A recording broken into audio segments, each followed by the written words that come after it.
सभी मित्रों को सादर नमस्कार। आज बात करेंगे कुंडलिया छंद की। मित्रों, दोहा के बाद यदि कोई छंद आज सबसे ज़्यादा लिखा जाता है तो वो कुंडलियाँ ही है। इसके लगातार संकलन आते हैं, संयुक्त संकलन आते हैं। गिरधर राय की कुंडलियाँ हमने बचपन से पढ़ी है। आज ढेरों ऐसे कुंडलियाँ कार हैं जो अपनी सुंदर और मिठासपूर्ण कुंडलियों से हम सब का साहित्यिक मनोरंजन करते हैं, हमारी चेतना को समृद्ध करते हैं। मित्रों, कुंडलियाँ छंद के शिल्प की बात करें तो ये 6 पदों का छंद होता है।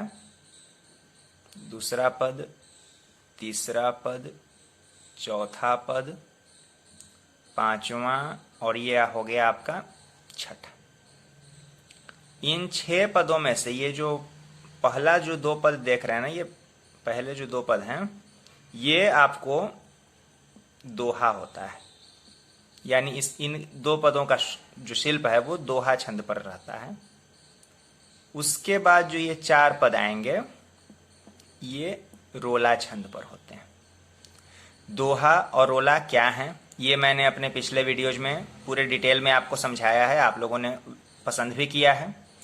जो लोग पहली बार ये वीडियो देख रहे हैं, प्लीज़ प्लेलिस्ट में जाकर दोहा और रोला नाम के जो प्लेलिस्ट्स हैं उनमें आप दोहा और रोला का स्ट्रक्चर डिटेल से देख लीजिए। मात्रा संयोजन का भी एक उसमें बना हुआ है, प्लेलिस्ट है, उसमें आप देख लीजिए कि इस मात्रा संयोजन क्या होती है और उसमें मात्रा गणना हम कैसे करते हैं और उनका संयोजन आपस में कैसे किया जाता है। सब कुछ प्लेलिस्ट में उपलब्ध है, आप वहाँ देख सकते हैं। तो आगे बात करते हैं। दोहा, ये जो पहले के 2 पद हैं ये दोहा के शिल्प का पालन करते हैं। उसके बाद के 4 पद रोला के शिल्प का पालन करते हैं। तो इनमें ना तुक जो है ये और ये समतुकांत होता है। ये पद और ये पद एक समतुकांत, ये पद और ये पद समतुकांत होता है। ये पद और ये पद ये अपना समतुकांत होता है। इसकी तुक इससे, इसकी तुक इससे, इसकी तुक इस तीनों के तो, लेकिन ये पूरे 6 पदों में आप एक ही तुक रखें ऐसा नहीं होता है। इन 2 का तुक एक होता है, इन 2 का तुक एक होता है और इन 2 का तुक एक होता है। समझ में आ गया? अब इसके अलावा जो चीज आपको कुंडलियां छंद लिखते समय ध्यान में रखनी है वो ये कि जिस शब्द से हमने कुंडलियां छंद का आरंभ किया है वही शब्द यहां लास्ट में आता है। ठीक है? जो शब्द यहां आएगा वही शब्द यहां पर आएगा। तो ये कुछ ऐसी स्थिति बनती है ना, जैसे एक नाग कुंडली मारकर बैठा हुआ है। जैसे कुंडली में आपने देखा होगा पूंछ के ठीक ऊपर ही ऐसे फना जाता है, इसलिए भी इसको कुंडलियां कहा जाता है। या फिर आप समझें कि दोहा और रोला को आपस में कुंडलित कर दिया गया तो इसलिए कुंडलियां छंद इसका नाम हो गया। जो भी हो, बहुत अच्छा छंद है। इसके अलावा जो दूसरी बात आपको ध्यान में रखनी है कि आप तो जानते हैं कि दोहा में 4 चरण होते हैं। पहला चरण 13 मात्राओं का, दूसरा चरण 11 मात्राओं का, फिर यहाँ तीसरा चरण 13 मात्राओं का, चौथा चरण 11 मात्राओं का। तो यहाँ का जो ये 11 मात्राओं का जो चरण है ना, सेम टू सेम वही चरण यहां आता है। रोला का शिल्प आप जान चुके हैं कि जो दोहे का दूसरा या चौथा चरण जो होता है, रोला के विषम चरणों का शिल्प वही होता है। दोहा के सम चरणों का जो शिल्प है वो रोला के विषम चरणों का शिल्प होता है। लेकिन यहां पर आपको करना यह है कि जो यहां पर शब्द आया है, जो दोहे का जो चौथा पद है उसको पूरा का पूरा उठाकर यहां रख देना है और उसके बाद अपनी बात आगे बढ़ानी है। अभी मैं आपको एक कुंडलिया अपनी दिखलाऊंगा, उससे आपको इन सारी बातों की पुष्टि हो जाएगी और बढ़िया तरह से समझ में भी आ जाएगा। आइए वो कुंडलियां देखते हैं, तब ज्यादा समझ में आएगा और आपको भी मजा आएगा। यहां देखिए, आप एक कुंडलिया छंद अपनी स्क्रीन पर देख पा रहे हैं। मैंने हास्य कुंडलिया में प्रयास किया था, वही कुंडलियां आपके सामने प्रस्तुत कर रहा हूं। क्योंकि देखिए, छंद जो है ऐसा नहीं है कि सिर्फ उपदेश देने के लिए है। कोई भी छंद हो, दोहा हो, रोला हो, कुंडलियां हो, उल्लाला छंद हो, ऐसा नहीं। एक धारणा सी बन गई है कि जब हम छंदों की बात करेंगे तो या तो उपदेश देंगे, सामाजिकता सिखलाएंगे, या फिर कुछ ऐसा करेंगे जो कि कहीं कहीं ना कहीं उसमें निरस्ता आ जाती है।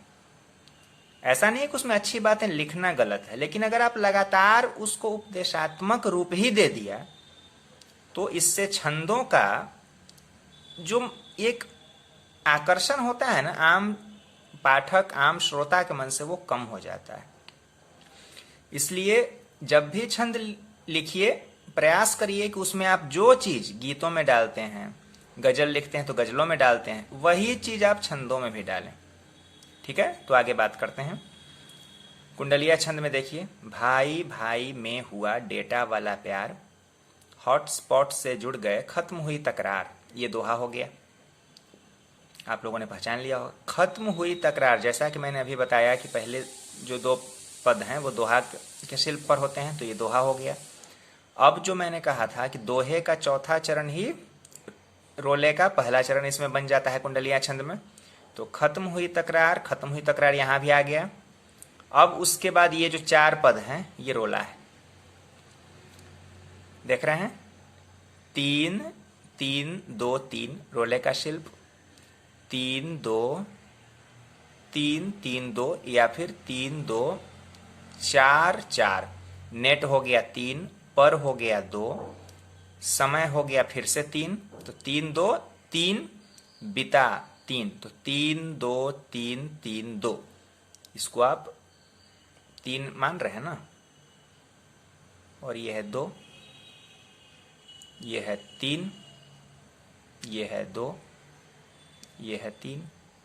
क्या आ गया, इसको भी उसी तरह से आप देख लीजिए, 3 3 2 3, और 2 1 यहाँ भी है, और यहाँ दोहे के अंत में तो खैर 2 1 होता ही है। रोले के विषम चरणों में भी चरणांत 2 1 से होता है। तो 3 3 2 3, मैंने बताया था कि या तो 4 4 3 यहाँ आप ले सकते हैं, या फिर 3 3 2 3 ले सकते हैं। 3 3 2 3 यहाँ है। नेट पर समय बिताते 3 2 3 3 2, यहाँ 3 2 4 4 भी हो जाएगा, जैसे यहाँ हुआ है। 3 वा 2 ले अकू, यहाँ तक हो गया 4, और राते हो गया 4। बिल्कुल सही है। रोले का जो शिल्प है, रोले वाले पार्ट में रोले के शिल्प का पालन, दोहे वाले पार्ट में दोहे के शिल्प का पालन। दोहे में भी मैंने आपको बताया है, अष्टकल, यहाँ से यहाँ तक 8 मात्राएं, और उसके बाद 2 1 2। दोनों के शिल्प के बारे में डिटेल में वीडियो आ चुके हैं, आप लोग देख सकते हैं। और हाँ, एक चीज जो मैंने बताई कि जो कुंडलियां छंद का आरंभ जिस शब्द से होता है, उसके अंत में भी वही शब्द आता है। देखिए यहाँ आ रहा है ना, यहाँ भी स्टार्ट में भी भाई हो रहा है, अंत में भी भाई हो रहा है। तो जरूरी नहीं कि आप एक ही शब्द लें, कोई शब्द युग्म भी हो सकता है। मान लिया कि यहाँ पर 2 शब्द आ रहे हैं, और उन 2 यहाँ के 2 शब्दों को अगर आपको लास्ट में लगाना हो, आप वैसे भी लगा सकते हैं। लेकिन ध्यान यही रखना पड़ेगा कि जिससे शुरुआत हुई उससे समाप्ति भी हो। ठीक है, तो यही हो गई आपकी कुंडलिया छंद। यदि आपको ये वीडियो पसंद आया हो तो इसे लाइक कीजिए, अपने दोस्तों के साथ शेयर कीजिए। छंदों के प्रति सबके मन में रुचि होती है, उसको बढ़ावा दिया जाना चाहिए और प्रोत्साहित किया जाना चाहिए। यदि अगर अभी तक आपने हमारा चैनल सब्सक्राइब नहीं किया है तो प्लीज़ कर लीजिए। मिलते हैं अगले वीडियो में नए छंद के साथ, तब तक के लिए धन्यवाद।